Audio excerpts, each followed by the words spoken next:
Lakshmi seeds వారి చార్మీ రకం దొడ్డు రకం రీసెర్చ్ వెరైటీని సాగు చేసినటువంటి యువ రైతు వినోద్ గారు మనతో పాటు ఉన్నారు. చెప్పండి వినోద్ గారు, ఎప్పటి నుంచి సాగు చేస్తారు? ఇది నేను పోయిన వానకాలం నుంచి స్టార్ట్ చేసిన. పోయినసారి ఎప్పుడు వేసారు? వానకాలంలో.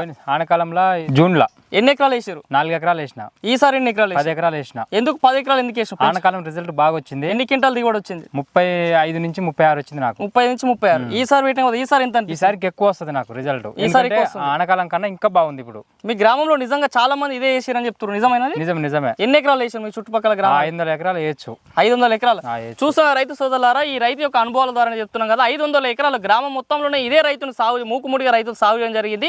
ఎకరాకి దాదాపు 20 కిలోల విత్తనం మోతాదు సరిపోతుంది. మార్కెట్లో వచ్చేసి 10 కిలోల ప్యాకెట్ 20 కిలోల ప్యాకెట్ ఉంటుంది. 10 కిలో ప్యాకెట్ వచ్చేసి 900 రూపాయలు, 20 కిలో ప్యాకెట్ వచ్చేసి 1800 రూపాయలు. ఈ విత్తనం వచ్చేసి దొడ్డు రకంగా చెప్పుకోవచ్చు.